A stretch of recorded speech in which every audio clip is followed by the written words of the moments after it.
Bien, muy buenos días, buenas tardes o buenas noches, según como escuchen esta clase. Cabe señalar ante todo de que la clase hay que tratar de escucharla, verla, analizarla y entenderla lo más rápido posible, puesto que estamos a las puertas de esta maravillosa realidad que es el hecho de que ustedes reciban sus sacramentos. Esta constituye la última clase dentro de este ciclo de preparación que han hecho ustedes para recibir los sacramentos de iniciación cristiana. Y nos vemos situados en este momento ante tres temáticas muy interesantes, muy bonitas, muchas veces pasadas por alto dentro de la formación cristiana, pero que son pilares fundamentales y son esenciales para entender no solamente el día a día de nuestra vida, sino para encontrar, como siempre lo digo, herramientas de gracia de Dios para poder enfrentar la vida que llevamos. Ok, la última clase estuvimos hablando respecto de la ley de Dios. Hablamos de los mandamientos, de cuáles son los mandamientos, cuál es el objetivo que persigue cada mandamiento en cuanto a ley positiva o ley moral de Dios y cómo o de qué forma el ser humano atenta contra cada uno de estos mandamientos. A través de qué acciones, a través de qué actitudes y a través de qué decisiones. Bien, entonces ahora vamos a conversar muy brevemente sobre el aspecto base respecto de la ley de Dios. La ley de Dios, como ustedes lo saben, es una ley positiva, básicamente es una ley que procede de la libre voluntad de Dios como legislador único y que fue comunicada a los hombres desde antiguo a través de una revelación divina, que fue cuando Dios se revela ante Moisés y le pone de manifiesto esta ley positiva. Esta ley busca de alguna forma, al igual que todas las leyes en el ámbito civil, buscan de alguna manera regular la relación, el comportamiento del hombre en sociedad. Las leyes civiles tratan de eso. Ahora, la ley positiva de Dios un poco es la misma realidad, regular las actitudes, conductas y comportamientos del ser humano, pero considerándolas de acuerdo a un fin sobrenatural. Es decir, el cumplimiento de la ley, cuánto nos acerca o nos aleja del fin último que persigue todo ser humano, que es volver a Dios, volver al Padre, llegar a Él, descansar en Él. Somos criaturas de Dios y por tanto somos, como decía San Agustín, Señor, tú nos hiciste para ti. Fuimos creados para Dios, porque nuestra naturaleza y la imagen y semejanza que tenemos con Dios nos hace ser capaces de participar de su realidad divina. Por el bautismo fuimos constituidos sacerdotes, profetas y reyes, y en cuanto a reyes, porque estamos llamados a formar parte del reino de Dios. Profetas porque estamos llamados a anunciarle, y sacerdotes porque podemos vivir el sacerdocio común unido y ligado al sacerdocio de Cristo, al sacerdocio de Dios. Entonces somos criaturas por naturaleza tendientes a Dios, así como existe la concupiscencia, según la cual todos los seres humanos tendemos habitualmente hacia el pecado. Nuestra esencia, nuestra naturaleza es volcarnos a Dios. Somos criaturas que buscamos incesantemente tener en nuestras vidas y vivir la vida de Dios. Entonces,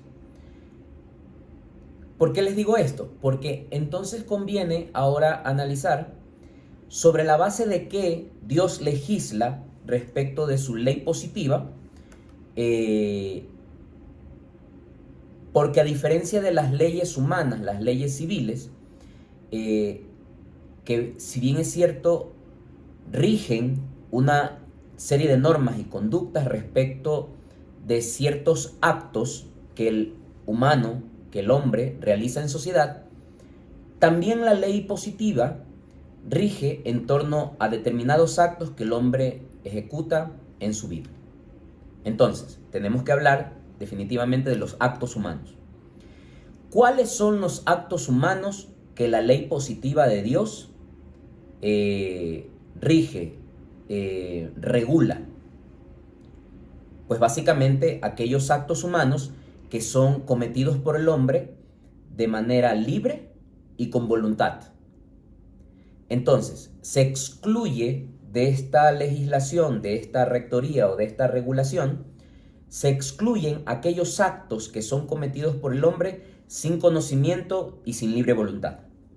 Es decir, una persona que no está en uso de sus facultades mentales, que no está en uso de su razonamiento, de su voluntad, difícilmente puede catalogarse la moralidad de los actos, puesto que estos, si bien pueden acercarte o alejarte del fin último sobrenatural que es Dios, difícilmente se puede juzgar a la luz de la voluntad, puesto que en este momento, en la situación que estamos hablando, no existe tal voluntad. Entonces vamos a hablar de este capítulo que se llama la teología moral.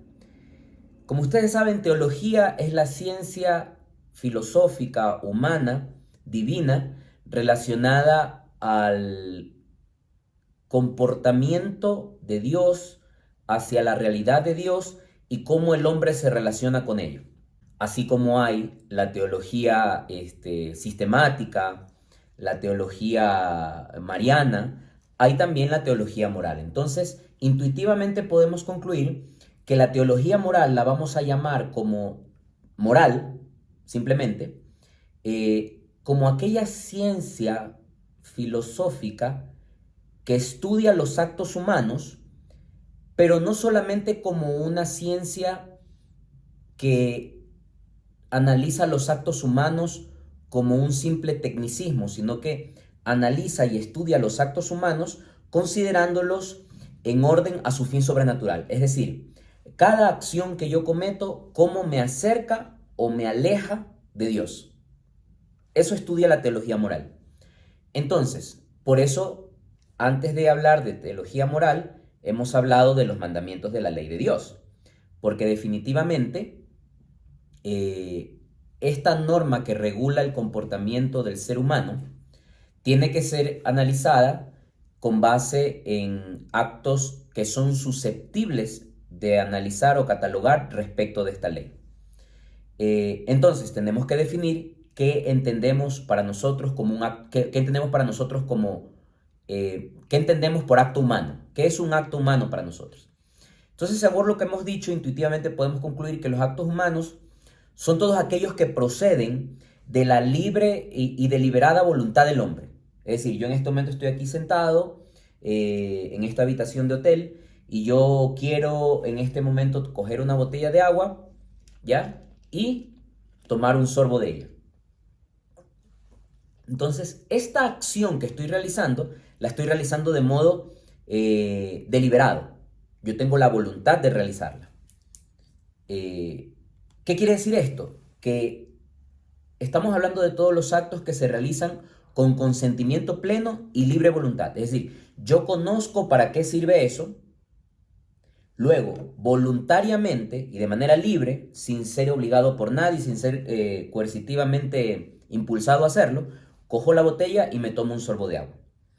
En este acto debe intervenir necesariamente el entendimiento, puesto que el hombre no puede querer o desear aquello que no conoce, ¿ya? Es decir, ¿cómo puedo yo desear tomar de esa botella de agua si no conozco para qué sirve y no sé qué beneficios o qué reacciones provoca en mí? Entonces, todos estos actos humanos que los hemos definido como aquellas actividades que realiza el hombre de manera deliberada, con libertad, con conocimiento libre, con conocimiento y con libre voluntad, en donde interviene el conocimiento, el entendimiento de aquello que vamos a hacer, este grupo de actos humanos se pueden catalogar o se pueden dividir en dos grandes grupos: los actos lícitos y los actos no lícitos. Es decir, todos aquellos actos que realizamos de manera libre, de manera deliberada, con consentimiento, con voluntad propia, partiendo del entendimiento de aquella actividad, pueden ser actos lícitos o ilícitos. Intuitivamente podemos entender que aquellos actos ilícitos son los que contrarian algún tipo de ley. Por ejemplo, en el ámbito civil, tú no puedes pasarte la luz roja de un semáforo, porque hay una ley que dice que eso es una infracción, ¿ya? Entonces, ahí viene el tema. Si yo sabiendo que pasarme una luz roja estoy cometiendo un acto ilícito, sé que el semáforo lo que hace es regular el tráfico, evitando que hayan accidentes, evitando que haya una mayor fluidez, y yo, a pesar de conocer aquello, procedo y de manera libre, voluntaria y deliberada, con conocimiento pleno, entendiendo que al hacerlo estoy transgrediendo una ley, lo hago, entonces ese acto se considera en el ámbito civil como ilícito. Igual sucede en la ley positiva de Dios. Por ejemplo, dentro de la ley positiva de Dios sabemos que hay un mandamiento que dice no matar, ¿ya? Y nosotros entendemos que el matar no es otra cosa que cortar, ¿ya? De un solo tajo, interrumpir de manera definitiva el ciclo natural de la vida de una persona. ¿Qué más tenemos que entender? Que la vida tiene un principio y un fin, la vida humana, y que este principio se da en el momento de la concepción, ¿ya? En el momento en que los gametos del padre y la madre se unen para formar un nuevo ser, que a partir de ese momento tiene un ADN distinto, tiene una composición biológica distinta, es decir, una persona que está, un ser humano que está en proceso de ser persona, ¿ya? Pero que definitivamente es un ser humano. Entonces la vida empieza ahí, tenemos conocimiento y sabemos que ahí empieza la vida. Con lo cual el aborto atenta contra el quinto mandamiento, o dicho más morochamente, el aborto es matar. El aborto es un asesinato. Entonces, si nosotros tenemos conciencia, conocemos que la vida empieza en la concepción, ejecutar un aborto, interrumpir la vida de una persona en el vientre materno, por cualquiera que fuera la causa, es en sí un asesinato, ¿ya? Es un acto ilícito. Ahora bien, en la última clase yo les había explicado qué pasaba, por ejemplo, en el principio del doble efecto, cuando corre en riesgo la vida de la madre y es necesario recurrir a un aborto terapéutico, un aborto quirúrgico. Entonces, cuando hablamos del doble efecto, ahí es necesario que empecemos a entender ciertas cosas. ¿Qué actos la teología moral, o sea, qué actos son sujetos de evaluación bajo la teología moral y qué actos no? Habíamos dicho hace un ratito que son todos aquellos actos que son ejecutados con consentimiento, con libre voluntad, con conciencia plena, ¿ya? Y los actos que nos acercan o nos alejen de nuestro fin último y sobrenatural. Pero para poder entender esto, tenemos que desmembrar un poco este concepto. ¿Cómo la teología moral cataloga un acto humano? Básicamente lo cataloga en base a tres cosas: el objeto, el fin y las circunstancias. ¿Qué quiere decir esto? ¿Qué ocurre cuando yo, por ejemplo, quiero coger una piedra y lanzarla? Lanzarla así, sin ver a dónde cae. Ok. Ese acto humano de coger una piedra y lanzarla, ¿cuál es el objeto que persigue? Supongamos que el objeto sea: quiero desestresarme y voy a lanzar algo como para liberar energía. Ok, ¿el objeto es bueno? Sí, el objeto es bueno. El fin que yo persigo es justamente alcanzar un estado de bienestar, alcanzar una relajación mediante este acto. ¿El fin es bueno? Sí, el fin puede ser bueno. Ahora, ¿qué pasa con las circunstancias? ¿Qué pasa que si yo, sin darme cuenta, ya, por ahí abajo iba pasando una persona y esta piedra le cae en la cabeza y la mata? Entonces, ¿qué pasa con las circunstancias? El objeto puede ser bueno, el fin puede ser malo, pero si las circunstancias convierten al acto en inmoral o en ilícito, entonces el acto humano es ilícito, ¿ya? Entonces, ¿qué quiere decir? Que para que un acto sea considerado ilícito, debe cumplirse las tres, no una de las dos, las tres. Asimismo, para salvar un acto y dejar de mencionarlo como un acto ilícito, sino más bien como un acto lícito, tiene que cumplirse que las tres condiciones sean orientadas hacia el bien. ¿Ya? ¿Se entiende? Entonces, tenemos que analizar siempre el objeto que perseguimos con el acto, el fin que perseguimos y si las circunstancias respecto de lo que yo hago convierten al acto en inmoral. Por eso es importante entender no solamente la afectación directa que tienen las cosas que realizamos nosotros, sino también cómo al realizarlas pudiera generarse un efecto contrario a lo que nosotros queremos, que las circunstancias vuelvan al acto inmoral. Entonces tenemos que hablar también de otro concepto que aborda la teología moral, que es el principio del voluntario indirecto. ¿Qué significa el principio del voluntario indirecto? Básicamente esto consiste en todos los actos humanos que realiza el hombre, que al momento de ejecutarlo, además del efecto que persigue, además del efecto que yo quiero lograr, de modo directo sigue otro efecto adicional.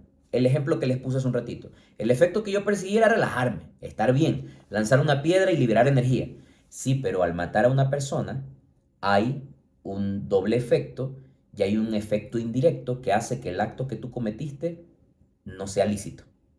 ¿Se entiende? Entonces, por eso es importante entender el enfoque, el análisis y el alcance de la teología moral, pues que no es tan facilito solo con decir, pero es que yo no lo hice, yo quería hacer las cosas con una buena intención. Sí, tal vez tu intención era buena, pero al ejecutar la acción, circunstancias alrededor de la acción convirtieron a la acción en ilícita. Entonces, por eso es importante que entendamos esto, porque muchas veces la gente dice, no, pero es que yo actué, yo tenía buena intención con esto. Luego yo no quería que suceda lo de acá, sí, pero sucedió. Entonces las circunstancias convierten al acto como un acto inmoral. ¿Se entiende? Ok. Entonces, ¿qué vamos a entender de esta parte? De esta parte vamos a entender que hay actos humanos que no pueden ser susceptibles de ser catalogados como un acto moralmente bueno o malo, porque sabemos que como principio el acto tiene que ser ejecutado con consentimiento pleno, libre voluntad, conciencia y entendimiento. Entonces, evidentemente se excluye de todo esto a aquellas personas que no están en goce y en uso de sus capacidades mentales, pero que no estén totalmente. Porque hay personas que se ven abrumadas, atribuladas y no están parcialmente bajo el uso pleno de sus facultades mentales. Basta que haya un mínimo porcentaje de uso de facultades mentales para que podamos catalogar un acto como moral o inmoral. Ojo, aquí también hay que ser claros en esto. Solo el caso de las personas que están totalmente fuera de uso de sus facultades mentales, esos actos humanos que esta persona catalogue no pueden ser calificados de acuerdo a su moralidad. Ahora, vamos a poner un ejemplo fuerte para ver si se entendió todo esto. ¿Qué pasa cuando un ser humano, fíjense este ejemplo, entra a su casa y ve que han hecho un acto cruento, un acto terrible, un acto sangriento con un ser querido? Y cuando sucede esa escena, esta persona entra en un shock, entra en una turbación mental extrema y tiene a 5 centímetros suyo un revólver. Y cuando vira, tiene enfrente a la persona que ocasionó este daño. Y esta persona, instintivamente, ¿qué es lo que posiblemente puede hacer? Coger y ¡pum!, disparar. Ahora, ¿qué es lo que nosotros diríamos? Yo no voy a dar una respuesta, no voy a decir si es o no ilícito, lo pongo para que genere análisis. ¿Cuál es el objeto que perseguía esta persona? Eliminar la vida del ser humano que estaba allá. Ok, definitivamente es un objeto malo. ¿Cuál es el fin? Quizás hacer justicia. Quizás podríamos entenderlo como una acción, una condición positiva. ¿Cuáles son las circunstancias? Ok, hay que analizar no solamente el acto en sí como un hecho aislado, sino también hay que entender si esta persona estaba o no en uso del 100% de sus facultades mentales. ¿Por qué sucede cuando las personas están sometidos bajo el influjo incontrolable de una fuerza exterior que les lleva a realizar algo de manera de manera visceral, si se quiere. Entonces, el ejemplo no tiene respuesta, o al menos no la voy a dar yo acá, pero quiero invitarlos a que analicen, que piensen. ¿Cómo se puede hilar fino en el análisis de los actos humanos? ¿Cómo se puede tratar de entender cómo las acciones que nosotros cometamos nos acercan o nos alejan de nuestro fin sobrenatural, que es Dios? En el ejemplo este raro que les he puesto, en este ejemplo random, sí que hay mucha materia para analizar. Porque alguien podría decir, ok, lo que estaba buscando es hacer justicia y la justicia es buena. Y ¿sabes qué? Esa persona estaba en shock, no pudo controlarlo, entonces y lo hizo. Bueno, ¿quién logra demostrar si realmente había perdido el 100% de sus facultades mentales y si esta ira era o no controlable? Para pensar. Entonces, en definitiva, este capítulo de nuestra catequesis es muy bonita, es muy interesante porque nos mete a ser mucho más conscientes antes de realizar acciones que puedan alejarnos del fin último sobrenatural, que es Dios.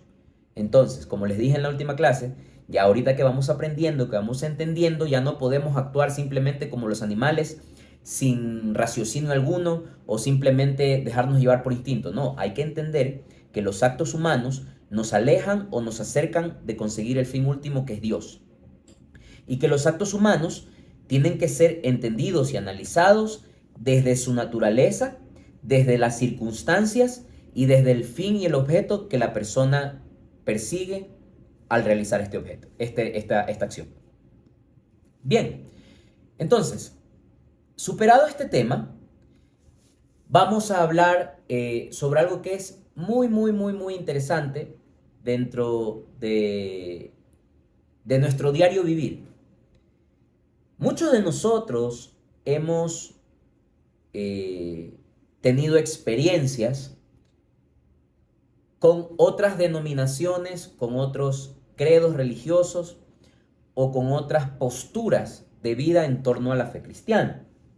Es así pues que conocemos a los hermanos protestantes, a los evangélicos, mormones, testigos de Jehová, anglicanos, etcétera, etcétera. O sea, hay para todos los gustos. Sin embargo, para los gustos de Dios, hay una sola iglesia que el Señor ha formado, que la hizo sobre Pedro, su apóstol, el primer papa, y que a través de ella ha buscado que el hombre busque su salvación. La salvación como ejecución de una realidad divina es un hecho individual, puesto que la salvación compete al ámbito de Dios con nuestra alma. Sin embargo, en cuanto al entendimiento de esta realidad divina, conocemos que la salvación es un acto comunitario. Por ello, la iglesia es el cuerpo de Cristo y aquello que Dios ha querido y ha puesto para que el hombre se salve, ¿ya? A través del conocimiento de su voluntad. Pero la pregunta que deberíamos hacernos, ¿cuál es la iglesia, la Pepa, la original, la que vino a ser Cristo? Bien, vamos a ver. ¿Cuáles son los principios que se desarrollan respecto de esta realidad? Cristo vino hace más de 2000 años, estuvo con la humanidad, con sus apóstoles durante un tiempo, predicó, enseñó, reveló, constituyó la alianza nueva y definitiva del Padre con su creación y dio su vida para salvación de nuestras almas, para que se despoje de nosotros el pecado original y tengamos la posibilidad de salvarnos. Y Dios ha querido que el hombre busque y alcance su salvación en el ámbito de la iglesia, no entendiendo la iglesia como un lugar físico, como el templo, sino la iglesia como el cuerpo místico de Cristo. ¿Por qué místico? Porque es un cuerpo misterioso, no es un cuerpo como el de ustedes o el mío, que tiene brazos, piernas, manos, cabeza. Es un cuerpo en el cual hay muchos miembros que somos nosotros Y este cuerpo de Cristo es la iglesia, la que conocemos como iglesia. Resulta que cuando Cristo ascendió a los cielos y que ofreció a sus apóstoles de que el Espíritu Santo vendría en Pentecostés, que decía, conviene que yo me vaya para que venga luego el Paráclito sobre ustedes. Con la venida del Espíritu Santo, los apóstoles pasaron de ser solamente hijos de Dios, discípulos, a ser soldados de Cristo, es decir, a reclutar gente, a predicar, a ir por el mundo, a llevar el Evangelio y sobre todo a perpetuar lo que Cristo ordenó que se hiciera. Recuerden ustedes la última cena. Hagan esto en memoria mía. Vayan por el mundo, bauticen a las personas en el nombre del Padre, del Hijo y del Espíritu Santo. Perdonen los pecados. A los que les perdonen los pecados les quedarán perdonados y a los que no se los perdonen les quedarán sin perdonar. Entonces, ese fue el mandato de Cristo con sus apóstoles. Lo que yo les enseñé, vayan y háganlo con los demás. Les doy la autoridad para expulsar demonios. Les doy la autoridad. Quiere decir que, como veíamos en la clase de Eucaristía y en la clase de confesión, estos discípulos actúan en la persona de Cristo. In persona Christi actúan ellos. ¿Ok? Eso estamos todos claros. Eso es lo que ocurrió. Ahora bien, resulta que no todo fue fácil en la historia de la iglesia. Cuando Cristo se fue y los apóstoles fueron a predicar el evangelio, Pedro se fue por la parte de Roma, San Pablo se fue por otro lado a evangelizar a judíos, los otros a gentiles, a paganos, etcétera, etcétera. Nunca estuvo exenta la iglesia de problemas. Donde hay seres humanos, hay problemas. Pero no problemas de la iglesia como tal en cuanto a cuerpo místico de Cristo, sino a que dentro del conocimiento de la ley de Dios, dentro del conocimiento de la voluntad de Dios transmitida a través de los evangelistas, los discípulos, los apóstoles, habían dudas que aclarar. Por eso San Pablo escribió algunas cartas que hoy las tenemos en el Nuevo Testamento, la carta a los Gálatas, la carta a los Efesios, etcétera, etcétera. Lo mismo San Pedro. Habían problemas, habían controversias, habían temas que discutir, había temas que aclarar, había temas que zanjar, había temas que discutir. Sin embargo, un hecho relevante es que, pese a que dentro de los apóstoles había un apóstol que era un crack, San Pablo, que si revisamos un poco las Sagradas Escrituras, San Pablo era un perseguidor de cristianos al principio. Luego se convirtió y se transformó en uno de los más grandes defensores de la fe cristiana. Al punto que San Pablo alguna vez reprochó al mismo Pedro, que era el Papa, la autoridad visible de Cristo en la iglesia. Sin embargo, en las mismas escrituras, en los Hechos de los Apóstoles, podemos encontrar múltiples pasajes en los cuales se ve que la autoridad de Pedro era respetada. Cuando había algún tipo de discrepancia, algún tipo de problema o dudas que tenía que aclarar, se acudían a Pedro, se tomaban decisiones, se aclaraban las cosas y se predicaba la verdad de fe a los pueblos. Bien, eso ha ocurrido siempre, desde el inicio mismo de la iglesia. Es así que tenemos el concilio de Jerusalén, que fue el primer concilio, o es considerado por muchos historiadores como el primer concilio. Tenemos el concilio de Trento, tenemos el concilio de Nicea, en donde sale el credo niceno-constantinopolitano. Tenemos el credo de Éfeso, en el cual se declara a María como Madre de Dios. No se declara, se ratifica, porque había la duda si llamarla Madre de Cristo o Madre de Dios. Si estaba bien llamarla Madre de Dios, puesto que ella es madre de la humanidad de Cristo, no así de su divinidad. Pero se entendía que cristológicamente la humanidad y la divinidad de Cristo son inseparables. Entonces, la maternidad de María es sobre la divinidad también de Cristo, porque está de manera inseparable con su humanidad. Entonces siempre existieron este tipo de cosas. Y a lo largo de la historia de la iglesia hubieron de todo. Hubieron discrepancias, hubieron separaciones, hubieron discusiones, patada y puñete. Entonces, hubieron cosas que nosotros identificamos conceptualmente como apostasías. ¿Qué es una apostasía? Una apostasía es el abandono total de la fe cristiana recibida en el bautismo. Es decir, personas que se habían bautizado, que profesaban la fe cristiana, definitivamente decidieron dejar de creer. Se les llama apóstatas. Y de eso ha habido un montón a lo largo de toda la historia de la iglesia. También ha habido herejías. ¿Qué es una herejía? No sé si han escuchado cuando dicen, este es un hereje. Ya, una herejía es el error voluntario, no es un error involuntario. No es que, yo por error negué esta doctrina de la iglesia. No. Por error voluntario y pertinaz se niega alguna verdad de fe. Por ejemplo, negar que Cristo es Dios. ¿Ya? Y no es porque soy ignorante, sino que voluntariamente, con conocimiento pleno, de manera voluntaria yo rechazo el dogma de la divinidad de Cristo. ¿Ya? Eso se llama herejía. ¿Ya? Y de hecho, de eso han habido un montón. La herejía de Arrio, la herejía arriana. Han habido apostasías, negaciones, han habido de todo.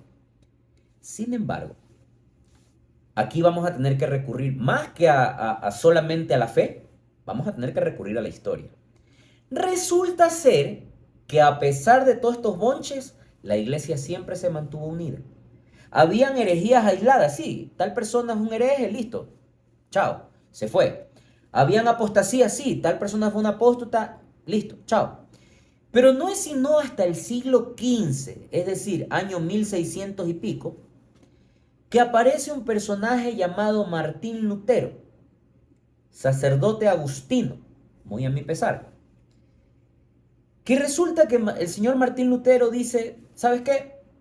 1500 y pico años después, la iglesia se ha corrompido. Y la única verdad que tenemos es la Biblia.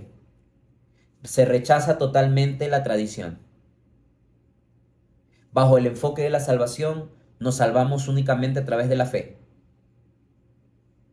Las obras no son lo que te salva, sino la fe. Y evidentemente corta la comunión con el Papa y se abre de la Iglesia Católica. Chicos, en el siglo XV, 1600 años después que vino Cristo, aparece este señor Martín Lutero, que luego fue secundado por Calvino y muchos otros protestantes, y aparecen con algo que se llama la Reforma Protestante, a partir de la cual nacen los evangélicos y todas las denominaciones religiosas que ustedes conocen hoy en día. Entonces, a ver, más allá de hablar desde el punto de vista de la fe, ¿tiene sentido que 1500 años después aparezca un iluminado a decir, la iglesia se equivocó, el mensaje ha sido desviado? ¿Ya? ¿Tiene sentido? ¿O es acaso que estas personas, a conveniencia propia, o del grupo de personas a quienes ellos representaban, a conveniencia propia, ¿sabes qué? Esto que dice la doctrina no me gusta, entonces como no me gusta, como no me conviene, entonces me abro de ella? ¿Será acaso que 1600 años después recién se ilumina esta gente?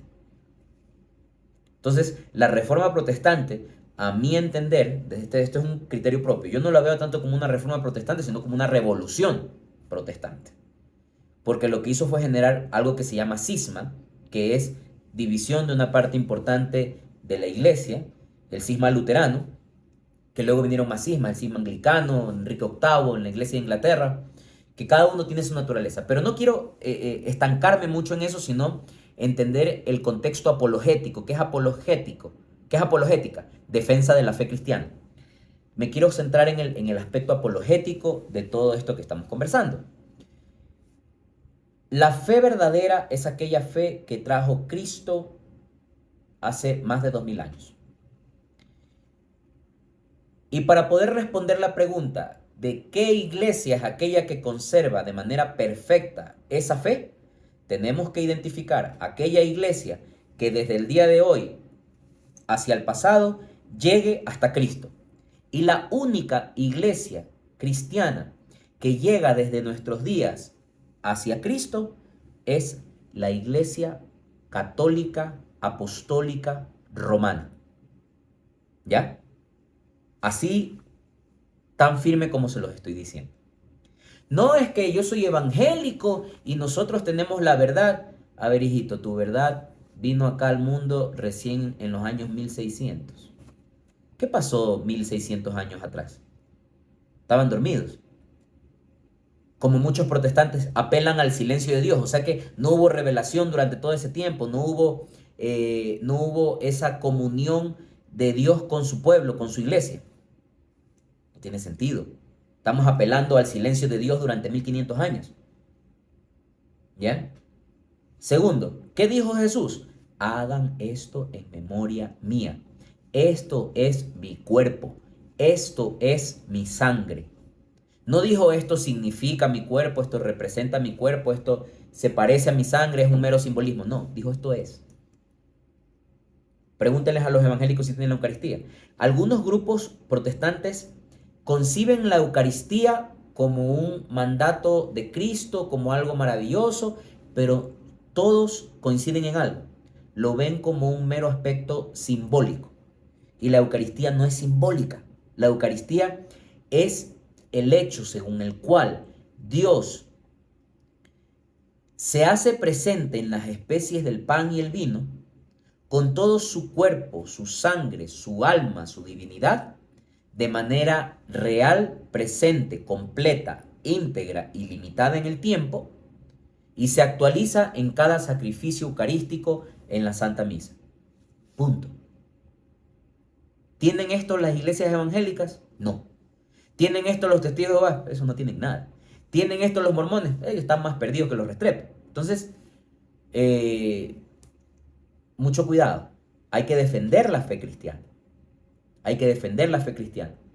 Para empezar, hay que revisar el canon bíblico de la cantidad de libros que hay en el Antiguo y el Nuevo Testamento. Si ustedes revisan las Biblias protestantes, por ejemplo, ellos del Antiguo Testamento olímpicamente no reconocen un grupo de libros que se llaman deuterocanónicos, o se les conoce como deuterocanónicos. Por ejemplo, el libro de los Macabeos. Los evangélicos le tienen terror al libro de los Macabeos porque no les conviene, entonces no lo tienen. Por eso ellos tienen versiones modernas de la Biblia que lo que han hecho es, primero, traducir mal, traducir a conveniencia, como por ejemplo los testigos de Jehová. ¿Se acuerdan ustedes el pasaje en el cual Cristo está clavado en la cruz con los dos ladrones y el ladrón arrepentido le dice, Señor, por favor, acuérdate de mí cuando estés en el paraíso? ¿Y qué le responde Jesús? En verdad te digo que hoy mismo estarás conmigo en el paraíso. ¿Qué significa esa frase? Significa de que hoy mismo, apenas te mueras, vas a vivir el juicio particular y tu alma va a ser salvada y va a estar conmigo en el paraíso. Hoy. ¿Qué significa? Que después de la vida hay una trascendencia.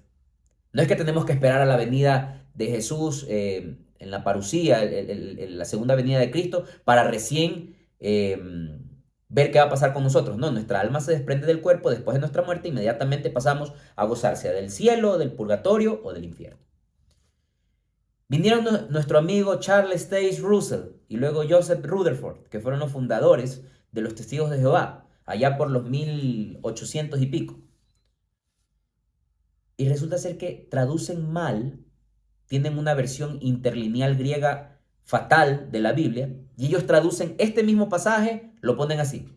En verdad te digo hoy, coma, que estarás conmigo en el paraíso. Por eso es que los testigos de Jehová creen que cuando uno se muere el alma y se muere el cuerpo. Y hay que esperar simplemente a la segunda venida de Cristo. No tiene sentido. O sea, 1800 años después, nos hemos dado cuenta de que han traducido mal la Biblia. No nos dejemos cuentear, no nos dejemos engatusar, no nos dejemos engañar. Dios, en su infinita bondad y misericordia, constituyó una iglesia fundamentada en Pedro, primer papa, y fue su voluntad de que todos los cristianos unidos a este cuerpo místico formemos parte de esta iglesia y busquemos la salvación, que si bien es individual en cuanto a consecución en materia divina, es comunitaria en el entendimiento de la voluntad de Dios en la iglesia. Entonces, resumen, la iglesia Pepa, la chévere, la única, la verdadera, es la iglesia católica apostólica romana. ¿Ok? Muy bien. Ya en su momento, después que hagamos los sacramentos, podremos conversar de más detalle en qué creen los testigos de Jehová, en qué creen los mormones, en qué creen los anglicanos, en qué creen los adventistas del séptimo día, en qué creen los protestantes presbiterianos, los protestantes pentecostales, los protestantes bautistas, etcétera, etcétera. Pero el mensaje central es este: no nos dejemos cuentear. La iglesia que Cristo formó es la iglesia católica, ¿ya? Y tenemos que defender nuestra fe, nuestra creencia y la iglesia de la que formamos parte.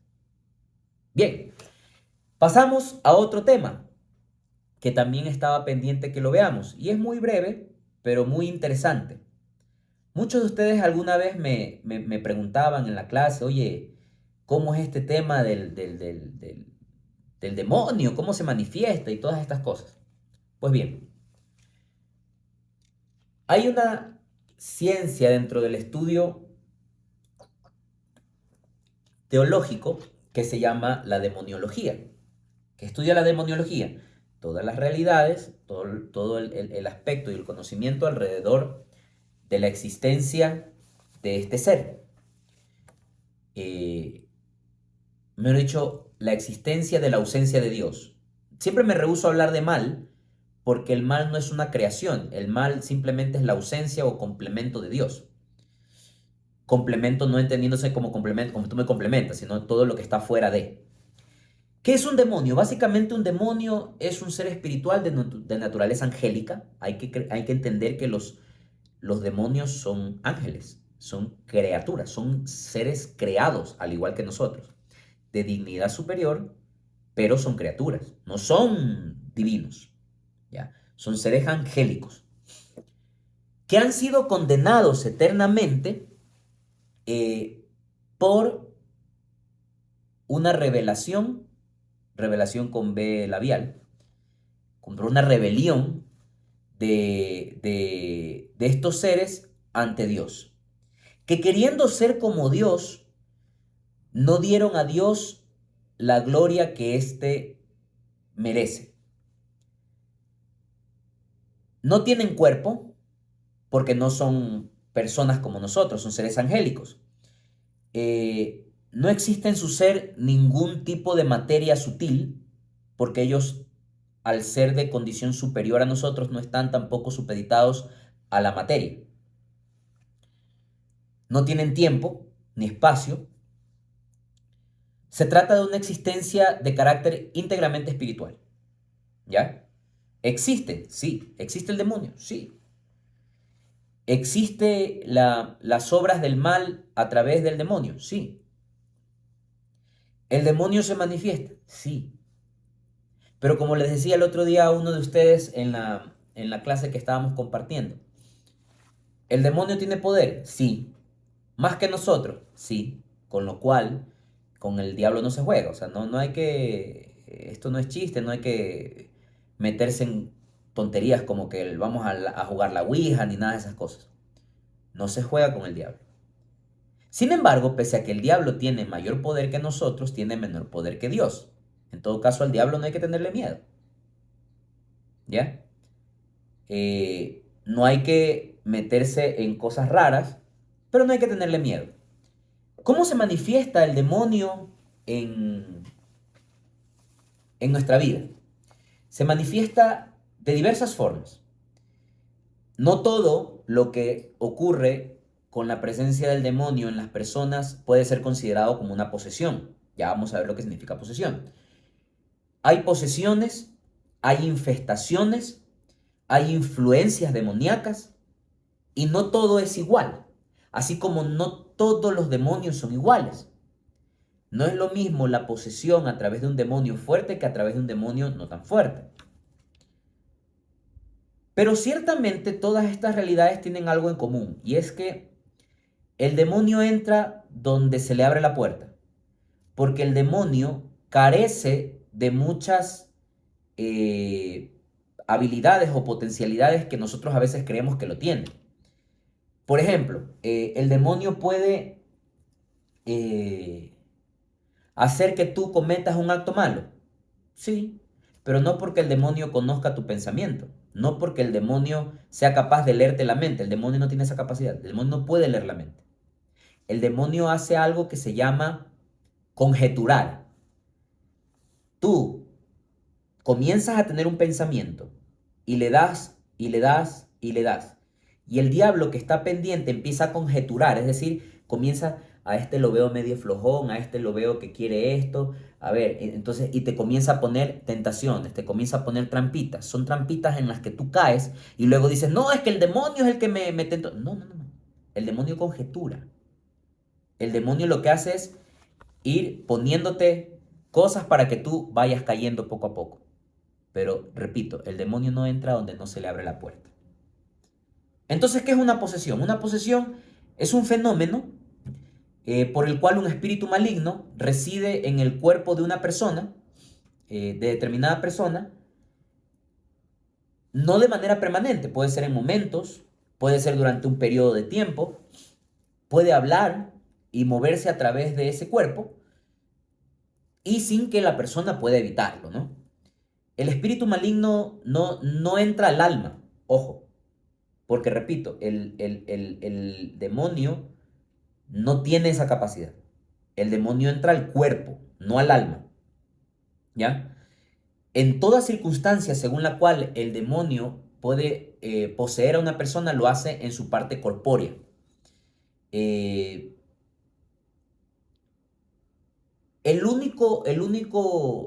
la única parte material que es susceptible de sufrir una posesión es el cuerpo, no el espíritu, no el alma. Eh, entonces, esto es lo que llamamos posesión, como se ha visto en películas o como mucho se ha leído, ¿no? Lo cual no es lo mismo a una infestación. ¿Qué es una infestación? A la infestación la conocemos como, por ejemplo, la infestación, para poderlo entender mejor, es una posesión que existía, últimamente no se ha visto en muchos casos, pero existía en animales, en objetos o lugares.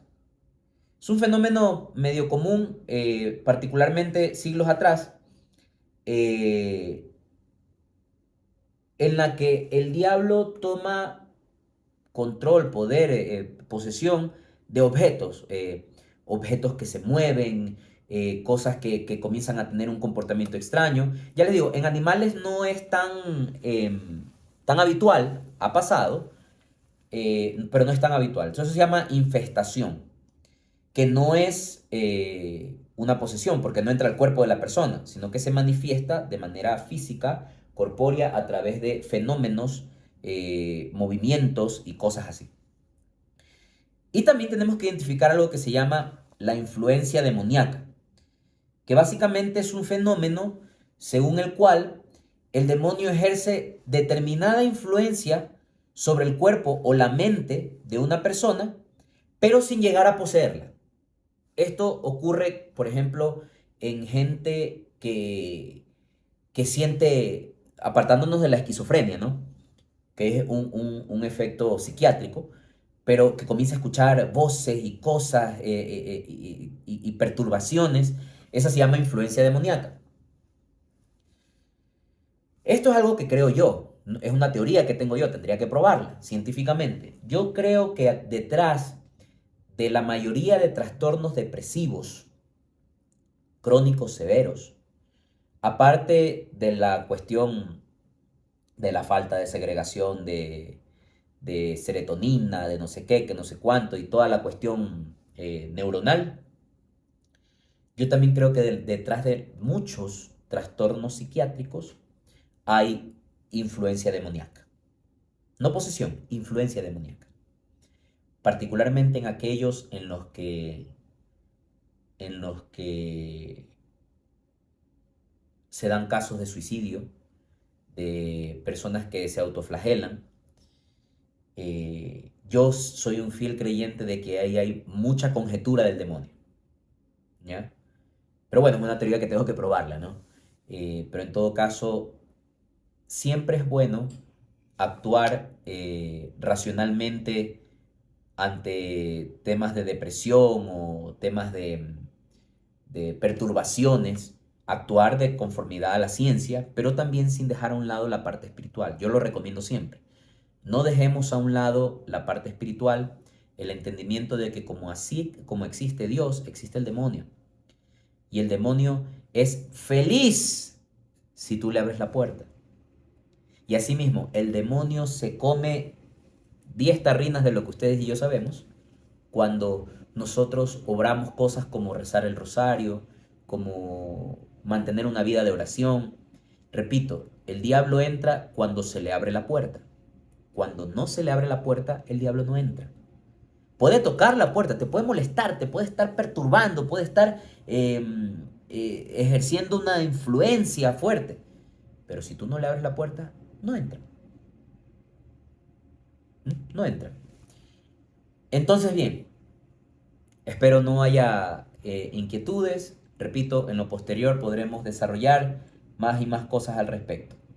Y como último tema, y no por ello el más importante, el menos importante, sino de hecho uno de los más hermosos, vamos a cerrar esta catequesis con la temática de Mariología. Como ya les dije hace algunos minutos, así como decimos la teología moral o simplemente moral estudia los actos humanos considerándolos en orden a su fin sobrenatural, es decir, catalogando la moralidad del acto, la teología mariana o llamada Mariología estudia todo el conocimiento y las doctrinas teológicas alrededor de la vida de María, a la vida de nuestra Madre. Madre de Dios, Madre de la Iglesia y Madre nuestra, quien desde más o menos el año 430 y algo, 431, en el concilio de Éfeso, como ya les mencioné hace un rato, fue reconocida como Theotokos, Madre de Dios, ¿ya? ¿Cómo fue esta historia? Básicamente habían dos posturas dentro de la iglesia en aquel momento, ¿no? Esto es en el siglo V. Había la postura del Cristotokos y había la postura del Theotokos. ¿Qué significa Cristotokos? Madre de Cristo y Madre de Dios. No es que rechazaban a la Virgen, sino que algunos desde el punto de vista teológico creían que era adecuado llamarla Cristotokos, Madre de Cristo, puesto que ella no era Madre de Dios, porque como puede ser un ser humano Madre de Dios. Pero había la otra postura de obispos que decía que se la debe llamar Madre de Dios, no por méritos de María, sino porque la divinidad y la humanidad de Cristo son inseparables. Y al ser inseparables, no puedes decir, María es madre de Jesús de la cintura para arriba, pero no de la cintura para abajo, o viceversa. No, María es madre de Jesús. Y Jesús uno, íntegro, es Dios y hombre a la vez. Entonces, por esa razón, en el concilio de Éfeso, se reconoció a María como madre de Dios. Esta es una de las realidades dogmáticas alrededor de María más bonitas, porque a partir de ahí, al ser madre de Dios, es madre de la iglesia también y madre nuestra en consecuencia. Otra de las realidades acerca de María, que es muy hermosa que lo conozcamos, es sobre la Inmaculada Concepción de María. A ver, resulta que todos los seres humanos, por herencia, hemos alcanzado a tener un pecado que lo recibimos de nuestros primeros padres. Adán y Eva, que fue el pecado original.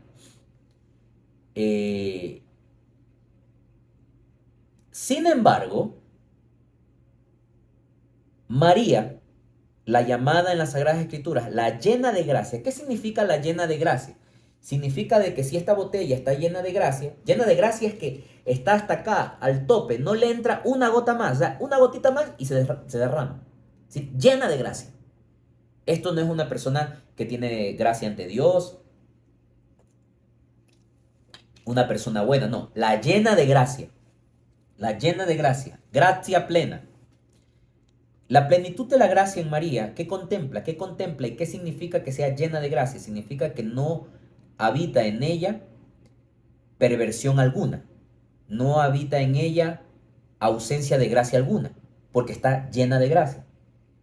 Entonces, el Papa Pío, eh, el Papa Pío IX, a través de la bula Ineffabilis Deus, que esto fue en el año 1800, déjenme revisar, 1854, fue reconocida María y saludada como llena de gracia. ¿Qué significa la llena de gracia? Que también se lo anuncia en el Evangelio. Significa que la Virgen, por una predilección especial de Dios ante ella, y porque en ella iba a nacer el Salvador del mundo, ella fue concebida sin pecado original. ¿Ya? De todos los seres humanos, excluyendo obviamente a Jesús, porque Jesús, aparte de ser humano, era Dios, es Dios, pero del resto de la humanidad, solo María fue concebida, es decir, nació sin tener este pecado de herencia de Adán y Eva. Por eso a María se la reconoce como la nueva Eva. Si por una mujer entró el pecado al mundo, por una mujer entra la salvación, que es María. ¿Cuál es la salvación que entra por María? Jesús. De hecho, hay una frase muy bonita en latín que dice ad Jesus per Mariam, a Jesús por María. Entonces, el dogma de la Inmaculada Concepción de María se entiende como esa predilección que tuvo Dios con María, y puesto que en ella iba a nacer el Salvador del mundo, el Hijo de Dios, el Verbo, la segunda persona de la Santísima Trinidad, hecho hombre, era necesario que ella sea concebida sin pecado original. Ahora, como ustedes ya conocen, cuando hablamos del bautismo y todo lo que significa el pecado original, sus frutos, sus consecuencias y todo lo demás, todas esas cosas terribles, María no las tiene. ¿Ya? Por eso es que también se puede dar un salto, que de hecho esto fue antes, esto fue por el año 1550, se habló en la iglesia respecto de la virginidad perpetua de María, ¿ya? Pero adquiere mucha más relevancia cuando se establece la Inmaculada Concepción. ¿Por qué?